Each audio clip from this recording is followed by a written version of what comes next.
Columbine.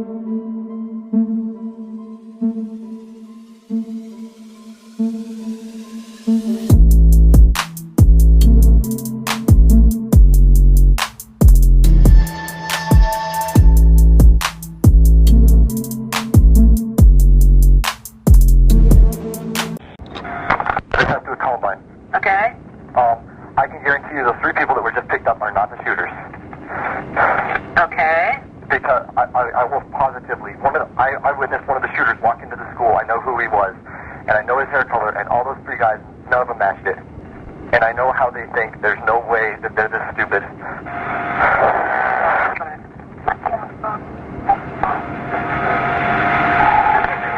Okay. We'll let our SWAT team know. Can I get your name? My name is Brooks Brown. I've called a number of times. Eric is one of them. I know that. Okay. Brooks, can you phone number? 03 Cassidy en route to the... All right. We'll let them know. Thank you. Okay. Bye-bye. We had some information on Columbine. Okay. 147, we got 9, just left that southeast door. You're familiar with the I think they're in the light booth of the auditorium. The what booth? The light booth is Okay. right at the top of the auditorium behind us. There's a window. Just a minute, my son will tell you. Hi, I've worked lights with one of the people I'm positive the shooter. Okay. Who's the shooter you thinking? Eric Harris, I'm positive about. Did you see him? He told me. Okay. And I'm pretty sure the others, I don't really want to name names, but There's light booth top of the auditorium? in the back of the auditorium. I think they're either upstairs in that, or they're on the catwalk, or the loft backstage. Okay. Just because they like to play like Okay. games. And what's your name? My name is Brooks Brown. I do that in a lot of college. Tuesday, April 20th, 1999 started like an ordinary day in Littleton, Colorado, a suburb about 45 minutes outside of Denver. But by the end of the day, there would be 15 dead, 29 gravely injured, and a whole community in shambles and questioning how, but mainly why, 2 high school students, seniors, had chosen to embark on a massacre.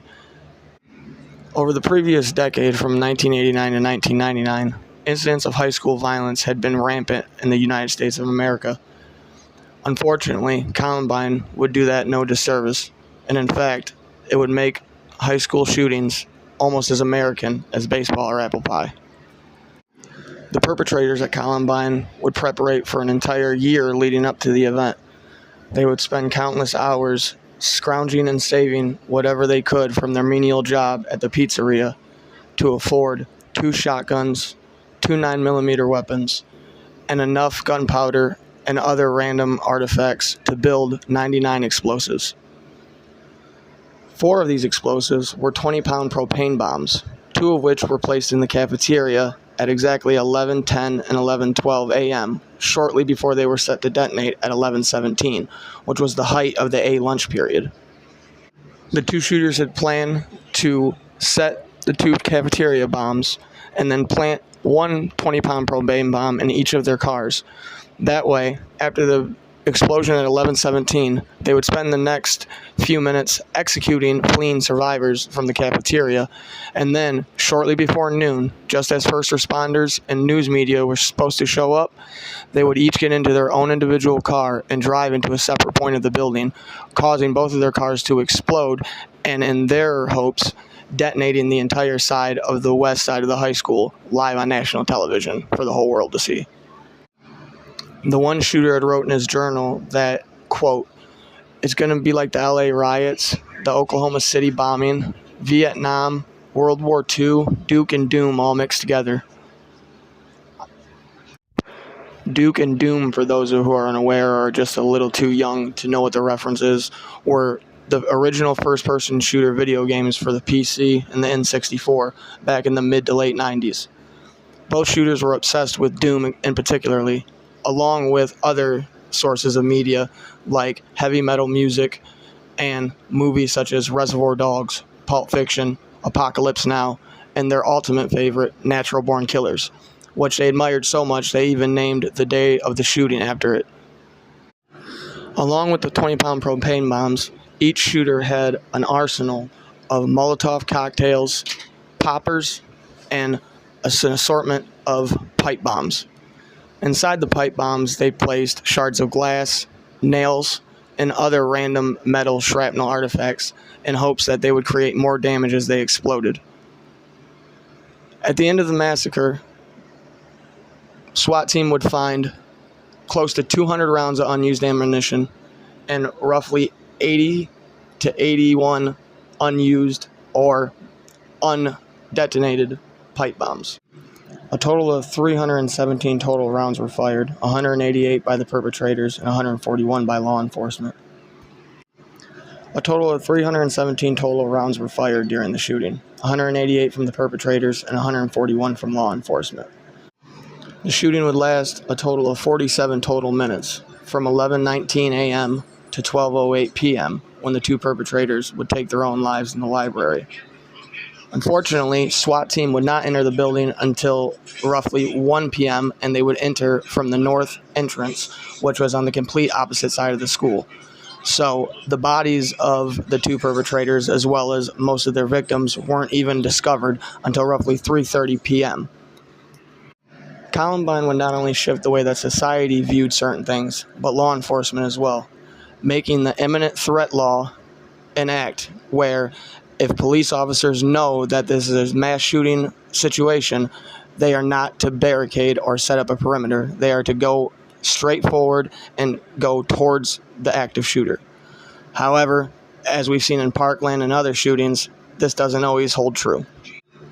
So now that we've gotten the basics out of the way, and without any more further to do, I bring you the first episode of Crime Spree Productions, the Columbine High School Massacre, 26 years of teenage terrorism in America.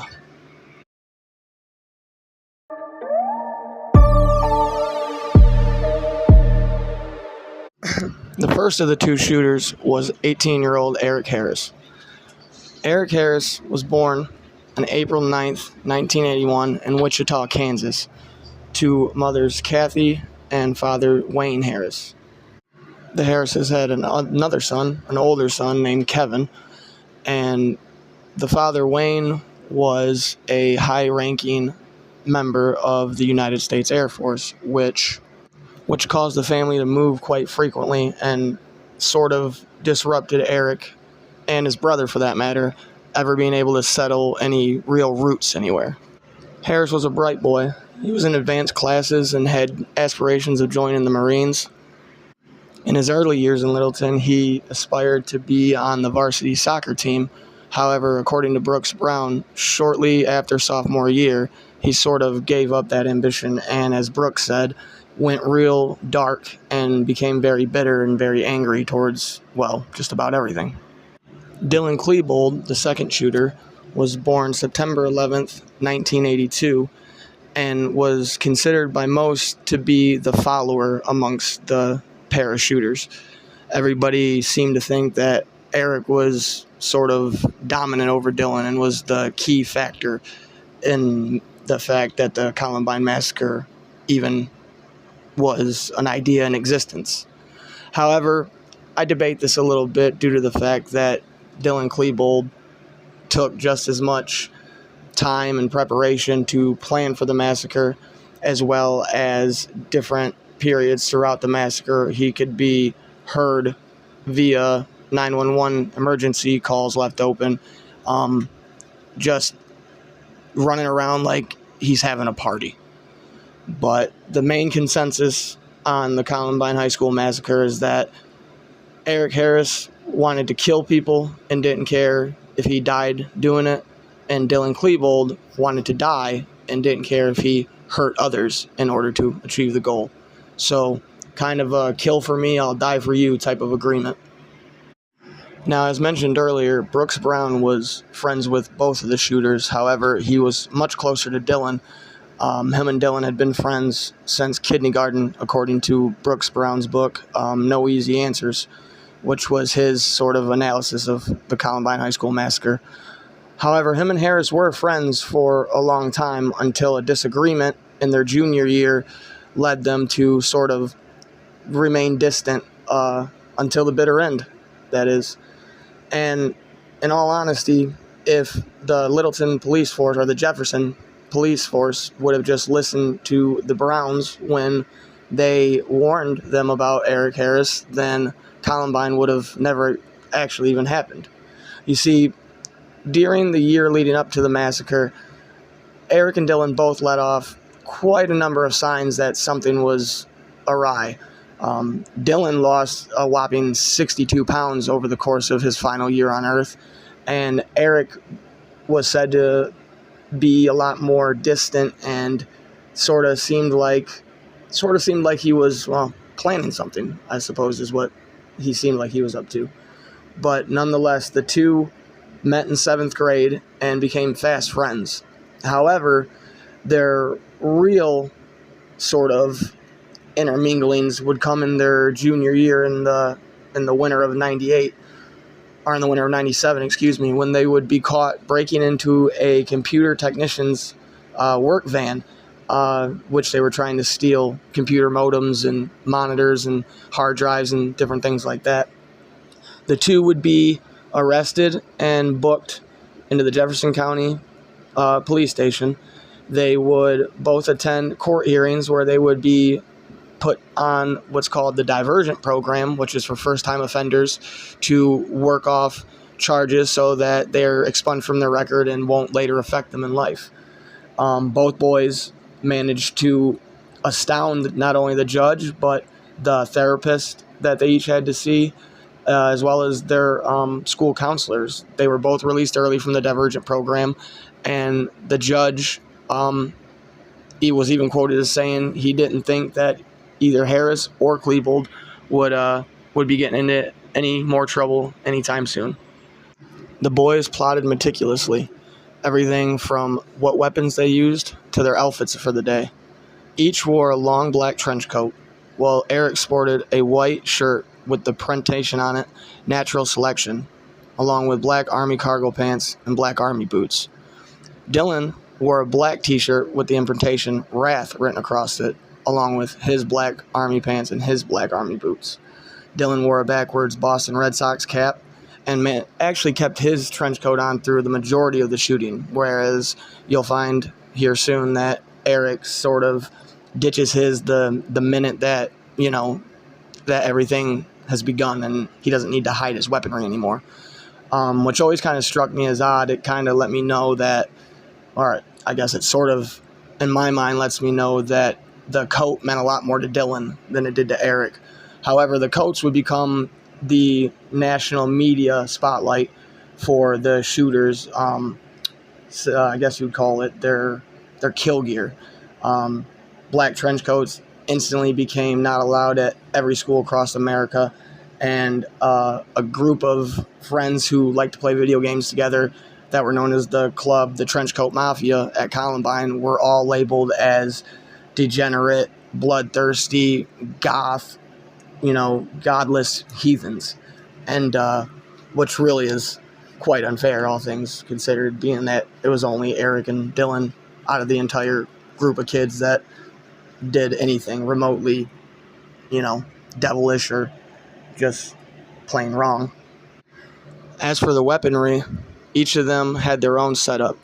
Eric brandished a 9mm carbine rifle and a sawed-off pump-action 12-gauge shotgun, while Dylan sported a sawed-off double-barrel side-by-side and a semi-automatic Tech 9mm.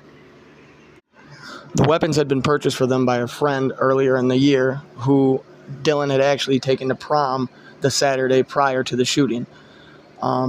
She was unaware what she was buying them the weapons for. They told her that they just wanted guns to go shooting out in the woods, which, being from Michigan, I can kind of attest to that's not that weird of a request. The Tech 9mm, however, they would buy shortly before the massacre from their shift manager at the Blackjack Pizzeria in Littleton, Mark Mainzer. He would be the only one who would eventually be charged with any crimes related to Columbine. He would receive 5 years for selling a weapon to a minor, and his girlfriend would also receive 3 years as well. That morning, Harris and Klebold both attended their first hour bowling class, which was sort of like a alternative way to earn a physical education credit. They had been participating all year, but that day in particular, they met up in the parking lot and then wished their classmates the best and headed off on their own. Now, everybody just initially thought maybe they were going to cut, first period. Eric wasn't really known for cutting class too often, but Dylan had been known to cut class once or twice, so no red flags rang out yet.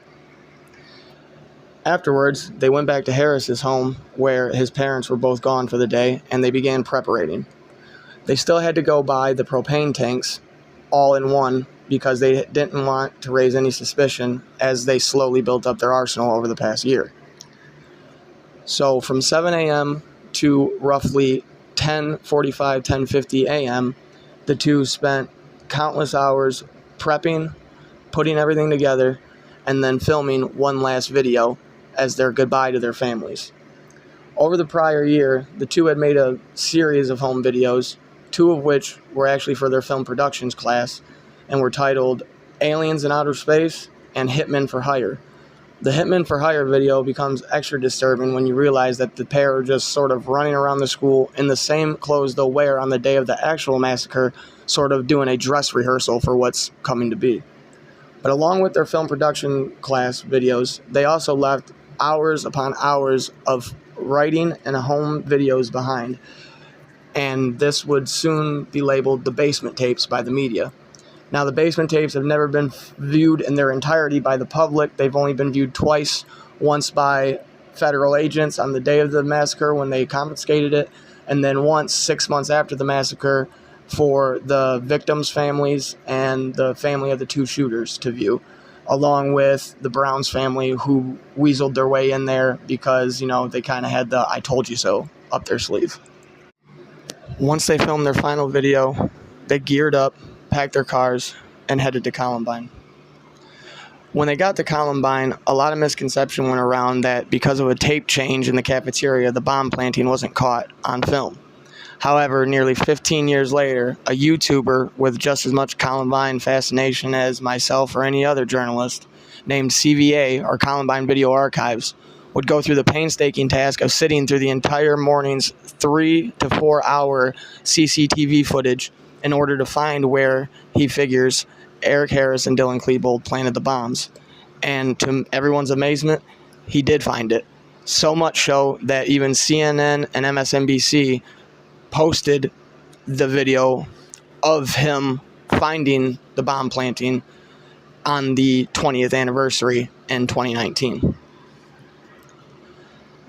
After they planted the bombs, they shot over to Clemens Park and geared up, loaded their weapons, armed themselves with their bombs, and drove separately back to the junior and senior parking spots, one of which was on the upper side near the west entrance, and the other was on the lower parking lot near the cafeteria at the bottom of the staircase by the lower west entrance cafeteria entrance.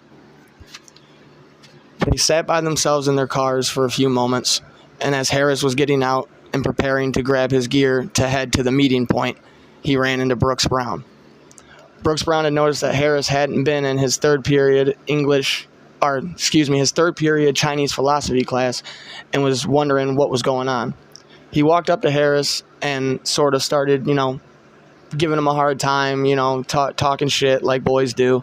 And Harris sort of said a few things back, and they laughed. And eventually Brooks was like, "Man, you missed a huge test. What's going on?" And Eric's response was, "It doesn't matter anymore.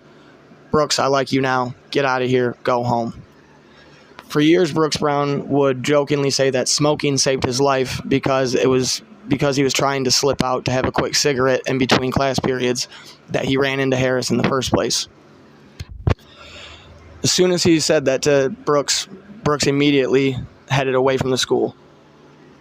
Moments later, he would begin hearing gunshots, and then he would, as quickly as he could, get to a local residence where the 911 calls at the beginning of this video started to take place.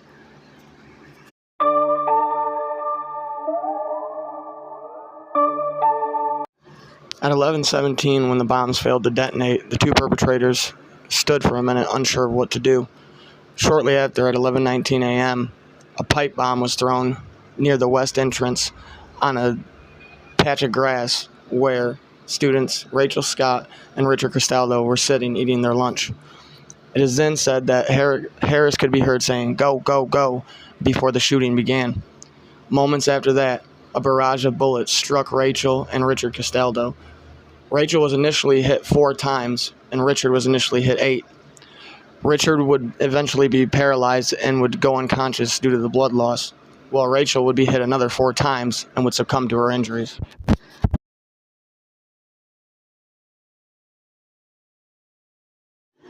Harris then removed his trench coat and reloaded his carbine 9mm high-point rifle. Him and Klebold made eye contact with a group of students who were halfway up the flight of stairs that led from the lower west cafeteria entrance to the upper west science entrance. Dan Robar, Lance Kirkland, and Sean Graves all turned to make a run for it when they were hit with a barrage of bullets. Daniel was hit and then hit a second time and killed instantly. Unfortunately, his family wouldn't be notified about his passing until they seen him laid out on the front page of the newspaper the next day. Lance Kirkland is wounded at the bottom of the stair set, and Sean Graves made it halfway into the cafeteria before a bullet ripped through his back and paralyzed him half in and half out of the cafeteria. It's at this point that Dave Sanders, the teacher on duty during the first lunch period, notices that this is not a senior prank like everybody had thought, and begins exiting hundreds upon hundreds of students to the proper exit instead of sending them right out into the shooter's crosshairs.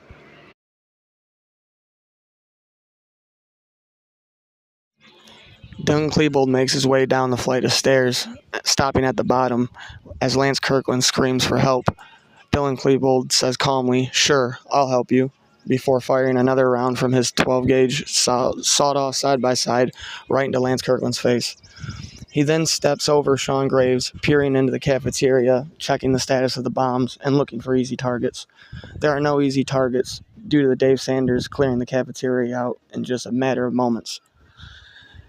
Klebold then turns and goes to walk back up the flight of stairs, but as he does, he steps on Sean Graves, causing Sean Graves to let out an audible yelp of pain, to which Dylan looks down and responds, "Sorry, dude," before heading back up to the top of the stairs to meet back up with Harris.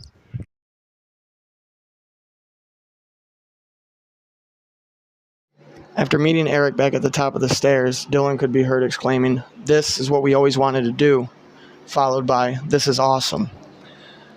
After which, the truancy officer at the school that day, Neil Gardner, had received a panicked radio frequency that something was happening in the lunchroom. He came into the lower west parking lot, the junior parking lot, and seen the scenario unfolding. At this exact time, Patty Nielsen, a substitute art teacher for the school, is walking towards the west entrance with student Brian Anderson to tell Harris and Klebold to both knock it off due to the fact that she thought that they were filming something for their film productions class or that they were pulling a senior prank. As she approached the door, she's met with a very, very sinister reminder that still haunts her to this day. Eric Harris looks up, smiles, and fires multiple rounds from his carbine into the glass and the metal of the doors of the west entrance, striking Brian Anderson and Patty Nielsen with shards of glass and shrapnel. Nielsen thinks she is currently hit and books it to the library. Anderson follows suit, and both hide out. Dylan follows behind Anderson and Nielsen into the school hallway and began shooting, laughing, and throwing pipe bombs as he runs around the upper science halls of the west side of the high school. Harris exchanges fire with Neil Gardner for a few rounds before jamming his 9mm carbine rifle and retreating into the school. Over the course of 7 minutes from 11:22 to 11:29 a.m., Harris and Klebold stalked the upper science halls, shooting and throwing pipe bombs over into the cafeteria below. On one of these unfortunate crossovers, Dave Sanders was coming around the corner in the science hall just as Harris and Klebold were coming towards him. As he turned to run, Harris and Klebold both let a barrage of shots off, and Harris struck Dave Sanders one time in each shoulder, dropping him instantly and leaving him for dead. After a few more minutes of shooting, Stephanie Munson comes running out of the school, shot in the ankle. Munson would live, however, Dave Sanders would succumb to his injuries at roughly 1:30 p.m. after having bled out from 11:23 until then. In my opinion, he's the only real hero in Columbine, other than the students who saved each other or did what they had to do to get their friends or themselves out of there. Dave Sanders, without his guidance and without him knowing that this was a severe incident that was actually unfolding, who knows how many more lives Harris and Klebold would have claimed that day. Patty Nielsen is ducked under a table in the library after after being shot at by Harris earlier in the day. She's ordered all the students underneath the table and has told them all to stay down and is trying to stay hidden while she's on the line with 911. The 911 call will be left open for the next 7 minutes, the most intense, evil, and deadliest part of the massacre. At 11:29, Harris and Klebold can be heard over the 911 call coming into the library.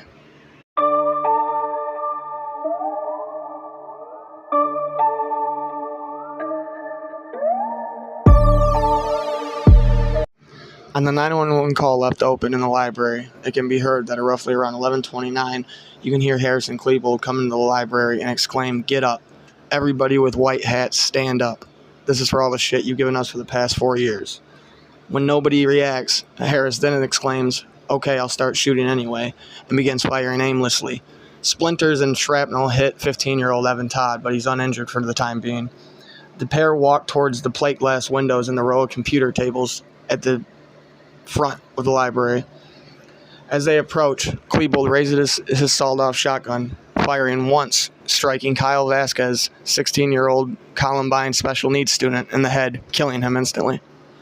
Harris and Klebold take pot shots down on police who have gathered and made a perimeter outside. After a few rounds, Klebold takes his trench coat off, peers to under a table nearby, and fires 2 rounds from his sawed-off shotgun, injuring Patrick Ireland, Daniel Stapleton, and Mackay Hall, all in the same blast.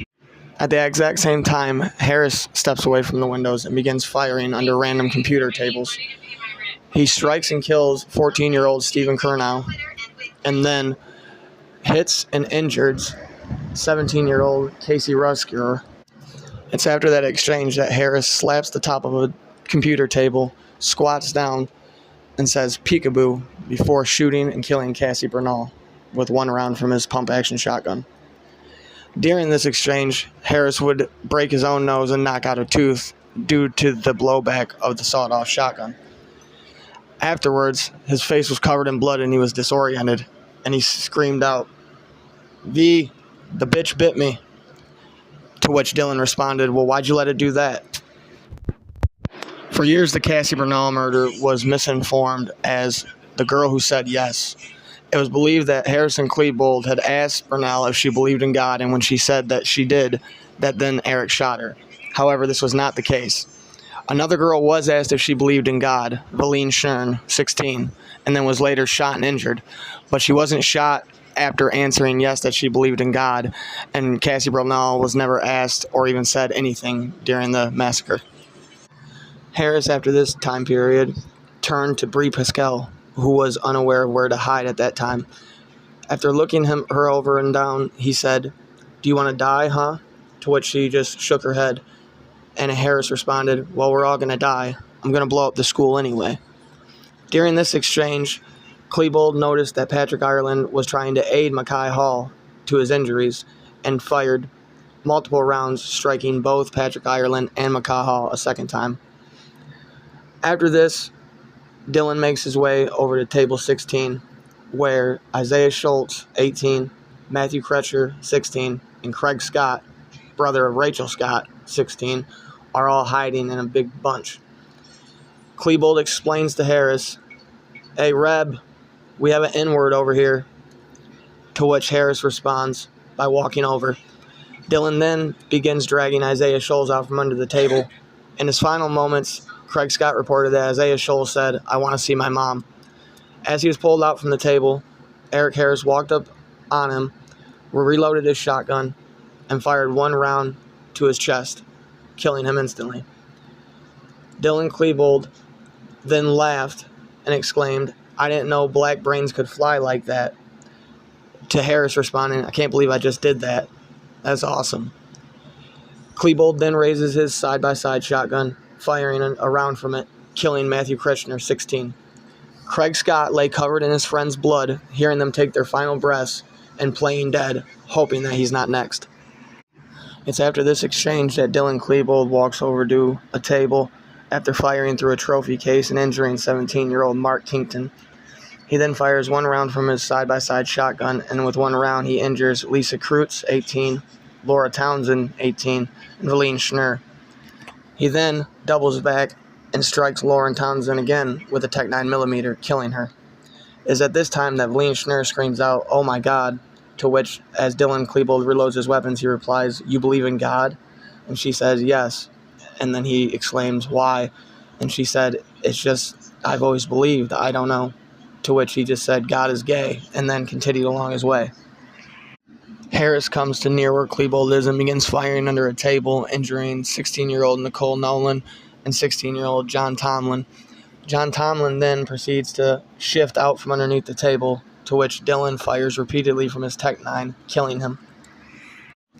Harris then peeks around the other side of the table and fires a shot from his shotgun into Kelly Fleming, killing her instantly, along with firing several more rounds that injured Lisa Kreutz again, as well as injuring Jenna Parks, 18, and hitting John Tomlin again, even though he was already deceased.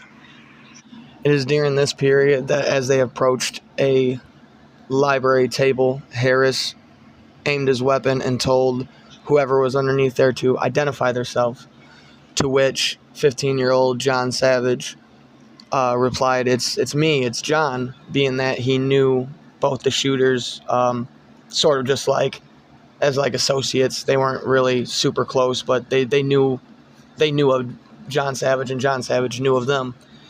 As soon as he exclaimed who he was, Eric Harris continued along his way, whereas Dylan Klebold, who was a little closer with John Savage, stepped up, and John Savage asked, "Hey Dylan, what are you doing?"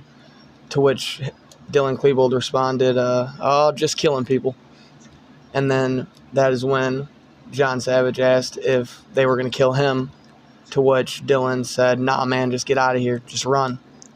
And and he did. That is, to me, that's the creepiest exchange throughout the entire shootings at Columbine. That one just always sort of just stuck with me. Just imagine somebody just killing people. Man. But after John Savage leaves the library, Harris and Klebold continue on their way. Harris comes across 15-year-old Daniel Mauser and makes a joke about his glasses after he fires a round that hit Daniel in the hand. Daniel, unlike most people in this situation, decided he was going to fight back, and he shoved a chair towards Eric, hitting Eric and essentially sealing his fate, to which Eric raised his rifle and shot 3 more rounds, 2 of which hitting Daniel in the face. After that, Eric turned and sent another barrage of shots at a table, injuring 17-year-old Jennifer Doyle and 17-year-old Austin Eubanks. And as that is wrapping up, Klebold is approaching a table where he fires a litany of shots and kills 17-year-old Corey DePuter, making the final victim in the Columbine Massacre, as far as innocent victim in the Columbine Massacre.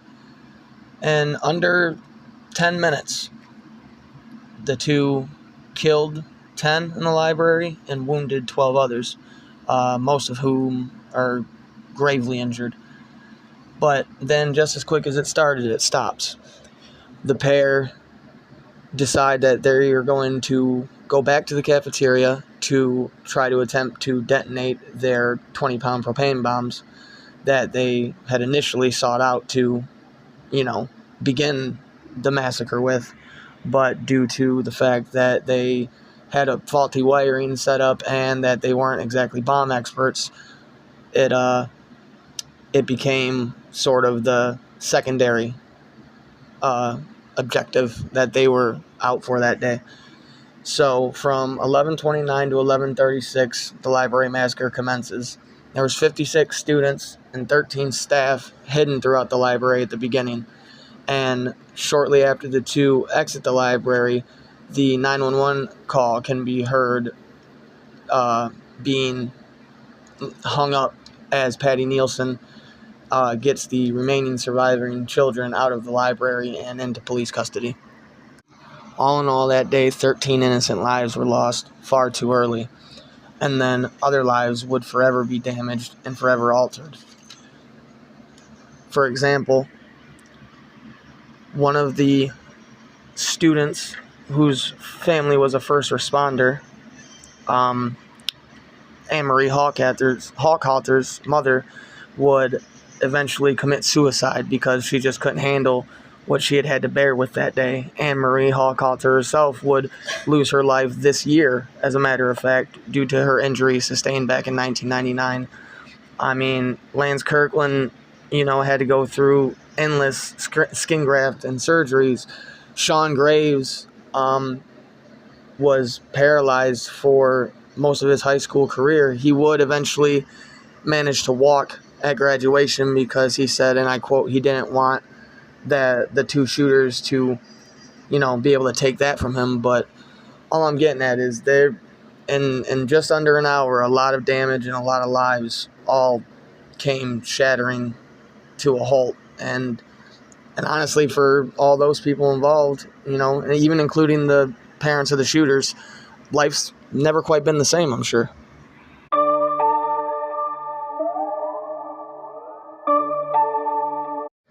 Harris and Klebold seemed to mindlessly and aimlessly make their way to the cafeteria and attempt to explode their 20-pound propane bombs. It would be the first that they had been seen on CCTV footage since the beginning of the massacre. Harris would take a position on the stage and try firing round after round at the 20-pound propane bomb, trying to get one of them to ignite. They would take their time walking around. Harris would even stop and take a drink out of a fountain drink that was sitting on a table in the cafeteria.